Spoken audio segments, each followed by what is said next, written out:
लोकतंत्र के अंदर हिंसा कभी शोभा नहीं देती है। दीदी हिम्मत हो तो हिंसा के बगैर, रेगिंग के बगैर चुनाव कराकर देखो, आपकी खुद की जमानत ये बंगाल की जनता जब्त कर लेगी। ওই স্বপ্নের পোলাও রান্নাও হবে না, সেই পোলাওয়ের খুশবুতে ও ঘুমের মধ্যেই পোলাও খাবে। বাস্তবের মাটিতে যখন দাঁড়াবে তখন দেখবে হাতে ফুটো বাটি নিয়ে দাঁড়িয়ে আছে শুভেন্দু অধিকারী। মমতাদির নেতৃত্বে, অভিষেকের সেনাপতিত্বে ঐক্যবদ্ধ তৃণমূল। মমতাদি আর অভিষেকের মধ্যে আলাদা কিছু নেই। মমতাদি আর অভিষেক হচ্ছে একজন দলের হৃৎপিণ্ড, একজন দলের মস্তিষ্ক। ৭৭টা এমএলএ নিয়ে ক্ষমতা এসেছিল, আজকে বলতে পারবে না কটা এমএলএ আছে, ৫৮ জন না ৫৯ জন। আরও ১৭ জন এমএলএ পা বাড়িয়ে বসে রয়েছে। অভিষেক ব্যানার্জি একটা ইনস্ট্রাকশন পেলে সব দলে দলে জয়েন করবে। নমস্কার, ওঙ্কার বাংলা ডিজিটালে আপনাদের স্বাগত। আর আমি আপনাদের সঙ্গে এই মুহূর্তে বিশ্বজিৎ। আর আমার সঙ্গে রয়েছেন আমার বিশেষ অতিথি, তৃণমূল মুখপাত্র এবং কাউন্সিলর অরূপ চক্রবর্তী। সম্প্রতি রাজ্যে স্বরাষ্ট্রমন্ত্রী এসে বলে গেলেন, যদি স্বচ্ছ এবং শান্তিপূর্ণ ভোট হয় তাহলে কিন্তু রাজ্য থেকে মমতা সরকারের যাওয়া নিশ্চিত এবং বিজেপি রাজ্যে ক্ষমতায় আসছে। বিজেপির চাণক্য এই কথাটা বললেন, তৃণমূল কীভাবে নিচ্ছে? প্রথম কথা, আমি কাউকে শুনিনি যে নিজেকে সেলফ সার্টিফাই করতে যে নিজে অকর্মণ্য এবং অপদার্থ। অমিত শাহ দেশের স্বরাষ্ট্রমন্ত্রী, অমিত শাহর নিয়ন্ত্রণে কেন্দ্রীয় স্বরাষ্ট্র দপ্তর, যারা কার্যত এই বিভিন্ন এজেন্সি তাদের মাথার উপর অবস্থান করেন, মানে বিএসএফ হোক, সিআরপিএফ হোক, সিআইএসএফ হোক, যে কেন্দ্রীয় বাহিনী স্বচ্ছ ভোটের জন্য নির্বাচনকে সহযোগিতা করে as per the order and guidance of election commission. Election commissioner appoint কে করে? ৩ সদস্যের committee headed by prime minister. আগে ছিল প্রধানমন্ত্রী, বিরোধী দলনেতা এবং সুপ্রিম কোর্টের প্রধান বিচারপতি, অর্থাৎ আগে একটা নিরপেক্ষতা ছিল। আর এখন প্রধানমন্ত্রী এবং তার ক্যাবিনেটের একজন এবং বিরোধী দলনেতা, অর্থাৎ ৩ জনের মধ্যে ২ জনই হচ্ছে মোদিজি অমিত শাহের লোক। তার মানে নির্বাচন কমিশনার ওদের, সেন্ট্রাল ফোর্স ওনার হাতে। তারপরে যদি নির্বাচন না হয়ে প্রহসন হয়, তাহলে এই প্রহসনের জন্য অবিলম্বে সবার আগে অমিত শাহ নিজের পদত্যাগ করা উচিত। ৭ দফায় ৮ দফায় ভোট করিয়েছেন, ২০২১-এ ৮ দফায় ভোট করিয়েছেন, কোভিডের মধ্যে ভোট করিয়েছেন। যখন প্রচণ্ড কোভিডে সেকেন্ড ওয়েভে বাংলার মানুষ কার্যত মৃত্যুবরণ করছেন, সেই সময় শুধু ক্ষমতা দখলের জন্য ৮ দফায় ভোট করিয়েছেন। চাইলেই শেষ ৩টে দফাকে ক্লাব করতে পারতেন। তারপরে ভোটের পরও স্লোগান দিয়েছিলেন, দো মাই দিদি গাই আপকি বার ২০০ বার। বাংলার মানুষের কাছে থাপ্পড় খেয়ে গঙ্গা পার হতে পারেনি, বাংলার মানুষ পগার পার করে দিয়েছিল। এবারে তাহলে কটা আসন পাবে?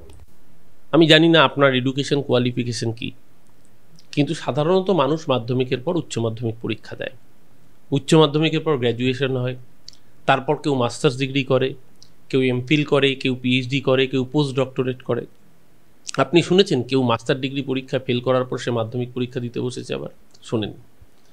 বিজেপি হচ্ছে সেই দল যারা বলেছিল আপকি বার ২০০ পার, এবার নিজেরাই বলছে ১৮০, মানে মাস্টার ডিগ্রির টার্গেট নিয়ে ফেল করে এবার বলছে মাধ্যমিক দেব।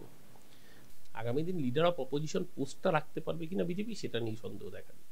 উনি কিন্তু অঙ্ক বুঝিয়ে গেছেন, ৪০ আর আপনার ৪৪, মাত্র ৪% আনতে পারলে ওরা জিত। পোলাও যদি কেউ স্বপ্নে খায়, তো ১ কেজি চালে যদি কেউ ভাবে আমি ৫ কেজি ঘি ঢালবো, স্বপ্নের পোলাও তো, ঘি ঢালতে ক্ষতি কি? ওই স্বপ্নের পোলাও রান্নাও হবে না, সেই পোলাওয়ের খুশবুতে ও ঘুমের মধ্যেই পোলাও খাবে। বাস্তবের মাটিতে যখন দাঁড়াবে তখন দেখবে হাতে ফুটো বাটি নিয়ে দাঁড়িয়ে আছে শুভেন্দু অধিকারী। যেই ফুটো বাটিতে এখন হিন্দুদের রক্ষাকর্তা হয়েছে। এর আগে আমরা শুনেছিলাম নন্দীগ্রামের নেতা শাহাবুদ্দিনের বাড়িতে গিয়ে ৩ বাটি কী সব খেয়েছিল। তা আমি সেই প্রশ্নে যাচ্ছি না, যার যা ইচ্ছে সে খাবে। ভারতবর্ষ ধর্মনিরপেক্ষ দেশ, যার যা মনে হবে, যা প্রাণে চাইবে সে সেটা খাবে। খাদ্যাভ্যাসের অধিকার সংবিধান স্বীকৃত। কিন্তু যারা একসময় ইফতার পড়তে যেত, নামাজ পড়তে যেত, ঈদের দিন ৩ বাটি খেত, পায়েসও খেতে পারে, আমি অন্য কিছু বলছি না, তো তারা এখন যদি ভেগ ধরা কোট আনকোট ভণ্ড সনাতনী হয়, সনাতন ধর্মের প্রতি আমাদের শ্রদ্ধা রয়েছে। আমি নিজে একজন সনাতনী হিন্দু, আমার বাড়িতে আমি নিত্যদিন পুজো করি, আমি মা কালীর পুজোয় উপোস থেকে নিজেকে অঞ্জলি দিই, আমি দুর্গা পুজোয় অঞ্জলি দিই, আমার বাড়িতে সরস্বতী পুজো আমি নিজে করি। আমাকে সনাতন ধর্ম শুভেন্দু অধিকারীর থেকে শিখতে হবে না। যেই শুভেন্দু অধিকারী কদিন আগে মাথায় ফেস টুপি পরে নামাজ পড়েছে, ঠিক করেছে, সব ধর্মকে সম্মান জানানো ভারতের সংবিধান আমাদের শিখিয়েছে। সেই শুভেন্দু যখন পরে বলে যে রাষ্ট্রবাদী মুসলিম বলে কিছু হয় না, তখন আসলে বুঝতে হয় পুরোটাই ধাপ্পাবাজি আর ধান্দাবাজি। ও ধরা পড়ে গিয়েছে, ওই জন্যই গতবার থাপ্পড় খেয়েছে, লোকসভায় ঘাড় ধাক্কা খেয়েছে, এবার পার্মানেন্টলি বাংলার মানুষ বিদায় করবে এদের রাজনীতিকে। না, উনি তো হিন্দু বাঁচানোর জন্য গিয়েছেন, হিন্দু বাঁচাবেন বলে গিয়েছেন। হিন্দু বাঁচানোর টিকা ওকে নিতে কে বলেছে? পশ্চিমবঙ্গে হিন্দুদের কোনোদিন বিপদ ছিল নাকি? ওই শুভেন্দুর মতো দল থাকলে হিন্দুদের বিপদ আছে। যারা হিন্দুদের নিয়ে রাজনীতি করবে তাদের জন্য হিন্দুদের বিপদ আছে। হিন্দুরা সুরক্ষিত ছিল, হিন্দুরা ভালো আছে, হিন্দুরা ভালো থাকবে। শুভেন্দু এবং বিজেপি যত হিন্দু হিন্দু করবে তত হিন্দুদের সমস্যা বাড়বে। মাঝখানে একবার আপনাদের একজন বিধায়ক তিনি বলেছিলেন যে অভিষেক বন্দ্যোপাধ্যায়কে প্রশাসনে আসা উচিত, মানে রাজ্য মন্ত্রিসভায় আসা উচিত। আপনার কি মনে হয় তাই? আমি তৃণমূল কংগ্রেসের মুখপাত্র, কোনো ইন্ডিভিজুয়াল বিধায়কের মুখপাত্র নই। বিধায়কের সেই বক্তব্যের প্রেক্ষিতে দল ইতিমধ্যেই বার্তা দিয়েছে। অভিষেক বন্দ্যোপাধ্যায় যথেষ্ট দক্ষ প্রশাসক। অভিষেক বন্দ্যোপাধ্যায়ের কর্মদক্ষতা দেশের মানুষ দেখেছেন। তার সেবাশ্রয়ের মতো মডেল সারা ভারতবর্ষে প্রশংসিত হয়েছে। কোভিডের সময় অভিষেক বন্দ্যোপাধ্যায়ের উদ্যোগ সারা দেশে প্রশংসিত হয়েছে। কিন্তু অভিষেক বন্দ্যোপাধ্যায় কখন সাংগঠনিক জায়গা থেকে সরকার পরিচালনার জায়গায় আসবেন সেই সিদ্ধান্ত নেবেন এক এবং একমাত্র অভিষেক বন্দ্যোপাধ্যায় আর মমতা বন্দ্যোপাধ্যায়, দ্বিতীয় কেউ নন। তাই এই বিষয়টা যখন দলের সর্বোচ্চ নেতৃত্বের বিষয়, সেখানে বাকিদের বেশি মন্তব্য না করাই ভালো। কারণ এই সিদ্ধান্ত চূড়ান্ত করবেন দুজন মানুষ, তার নাম মমতা বন্দ্যোপাধ্যায় এবং অভিষেক বন্দ্যোপাধ্যায়, নোবডি এলস। 26-এ কি অভিষেক বন্দ্যোপাধ্যায় তাহলে কি মুখ্যমন্ত্রী হচ্ছেন? মমতা বন্দ্যোপাধ্যায়ের নেতৃত্বে, অভিষেক বন্দ্যোপাধ্যায়ের সেনাপতিত্বে 2026-এ চতুর্থবারের মতো মা মাটি মানুষের সরকার তৈরি হবে। আমাদের লক্ষ্য মা মাটি মানুষের সরকার প্রতিষ্ঠা করা, under the guidance of Mamata Banerjee, under the leadership of Abhishek Banerjee.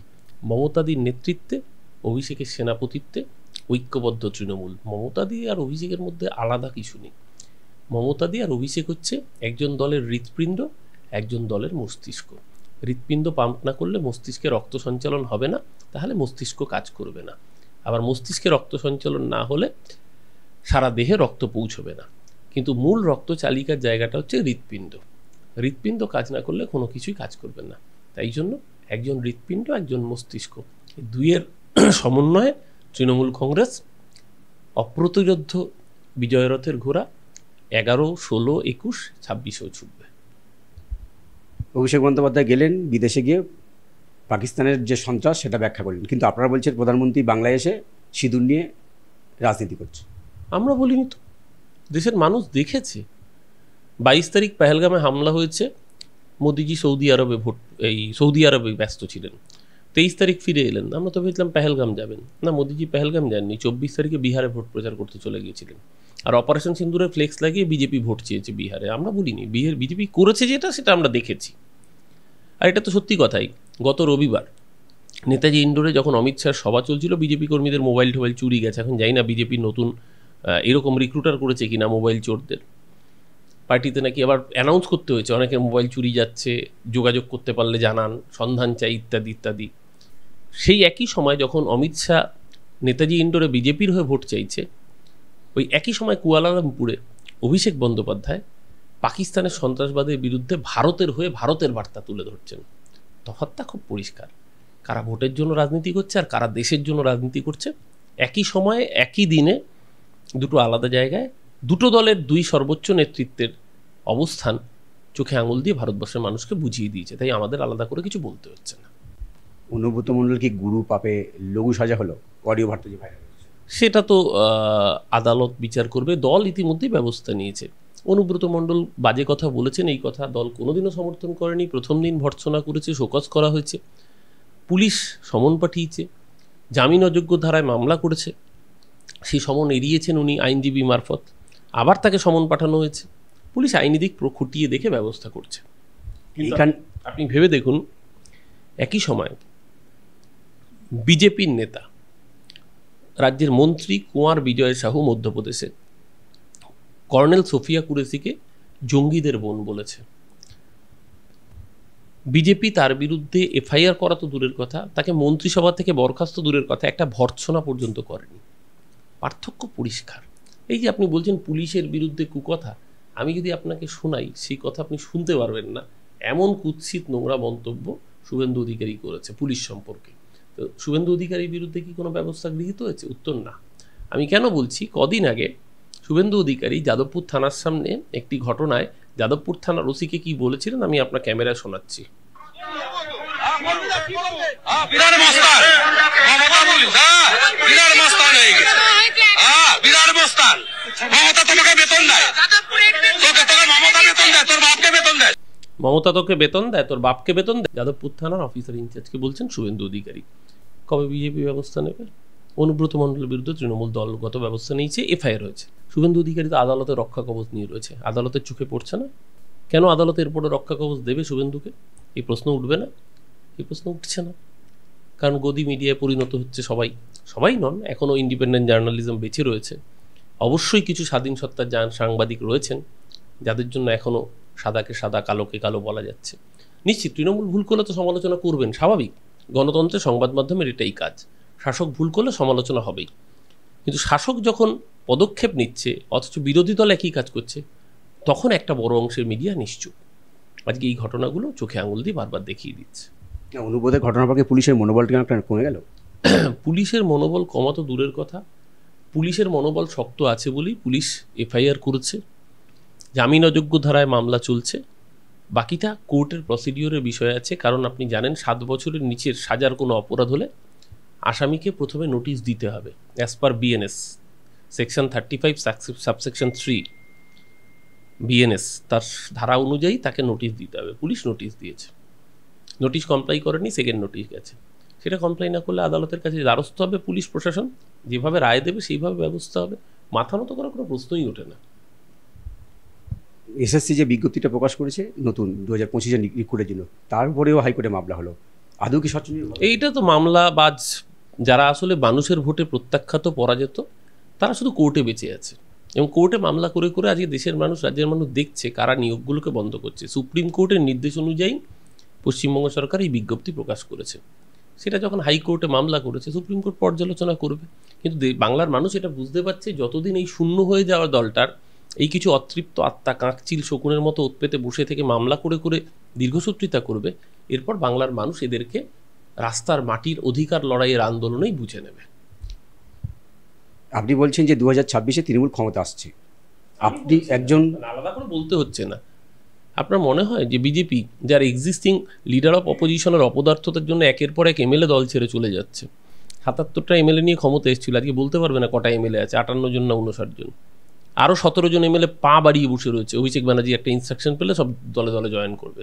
গতকালকে শঙ্কর মালাকার কংগ্রেসের নেতা যোগদান করেছে, এতবারের বিধায়ক। খুব স্বাভাবিকভাবেই অপদার্থ বিরোধী, অকর্মণ্য বিরোধী আর শুভেন্দুর মতো আত্মম্ভরী নেতা থাকলে এই দল সর্বশান্ত হওয়া অনিবার্য ছিল, তাই হচ্ছে। ধরে নেওয়া গেল 26-এ তৃণমূল ক্ষমতা আসছে, আপনি অভিষেক বন্দ্যোপাধ্যায়কে কোথায় দেখতে চাইবেন মন্ত্রিসভায়? আমি অভিষেক বন্দ্যোপাধ্যায়কে আমার নেতা হিসেবে দেখতে চাইব, আমি মমতাদিকে জননেত্রী হিসেবেই দেখতে চাইব। এবার বাকি দলের সিদ্ধান্ত দল ঘোষণা করবে, দল গ্রহণ করবে। আমরা দলের কর্মী, আমরা দলের অনুশাসন মানার সৈনিক। দল যদি বলে যে আমাকে আগামীকাল গিয়ে দেয়াল চুনকাম করতে হবে, আমি দেয়াল চুনকাম করব। দল যদি বলে আগামী দিন আমাকে ইলেকশনের দিন বুথে বসে ভোটার স্লিপ স্ক্রুটিনি করতে হবে, আমি সেই কাজ করব। দল যদি আমাকে বলে গতবারের মতো স্টার ক্যাম্পেনার হয়ে সারা রাজ্যে প্রচার করতে লোকসভা ভোটের মতো, আমি সেই কাজ করব। দল আমাকে যেই ক্যাপাসিটিতে যেই দায়িত্ব দেবে, আমি দলের কর্মী হিসেবে সেই কাজ করব। দলের পলিসি মেকার আমি নই, পলিসি মেকার মমতাদি আর অভিষেক বন্দ্যোপাধ্যায়। তারা যে পলিসি নেবেন সেই পলিসিকে ইমপ্লিমেন্ট করা, সেই কাজটা আমরা করব। পলিসি মেকিংয়ের ডিসিশন আমাদের নয়। অনেক সময় বিজেপি অভিযোগ করেন যে তৃণমূলের মধ্যে মমতা বন্দ্যোপাধ্যায় এবং অভিষেক বন্দ্যোপাধ্যায়ের আড়াআড়ি একটা ভাগ লবি আছে। দেখুন, আমাদের দলে দিলীপ ঘোষ, শুভেন্দু নেই। অভিষেক বন্দ্যোপাধ্যায়কে কি জিজ্ঞাসা করবেন যে অভিষেক বন্দ্যোপাধ্যায়ের নেতার নাম কি? অভিষেক বন্দ্যোপাধ্যায়ের একটাই উত্তর হবে, আমার নেত্রীর নাম মমতা বন্দ্যোপাধ্যায়। আপনি দিলীপ ঘোষকে কি বলতে পারবেন যে আপনার নেতার নাম কি? ও বলবে শুভেন্দু অধিকারী। বা শুভেন্দুকে কি জিজ্ঞাসা করলে বলতে পারবে ওর নেতার নাম দিলীপ ঘোষ? আমি তো বলছি অভিষেক বন্দ্যোপাধ্যায়কে কি জিজ্ঞাসা করুন যে আপনার নেতার নাম কি, উত্তর আসবে আমার নেত্রীর নাম মমতা বন্দ্যোপাধ্যায়। এটাই তৃণমূল, ঐক্যবদ্ধ তৃণমূল। আপনাকে অসংখ্য ধন্যবাদ দাদা। বিজেপির চাণক্য অমিত শাহ এসে রাজ্যে বলে গেলেন যে বঙ্গ বিজেপি চেষ্টা করলেই স্বচ্ছ এবং যদি শান্তিপূর্ণ নির্বাচন হয় তাহলে কিন্তু বঙ্গে পদ্মপটা শুধু সময়ের অপেক্ষা। কিন্তু সূত্র মারফত যেটা জানা যাচ্ছে যে অভিষেক বন্দ্যোপাধ্যায়ের একটা গ্রিন সিগন্যালে কিন্তু বিজেপির 2 ডজনের বেশি বিধায়ক কিন্তু তৃণমূলে আসার জন্য পা বাড়িয়ে রয়েছে। ক্যামেরায় রবি দত্তের সঙ্গে বিশ্বজিৎ হালদার, ওঙ্কার বাংলা।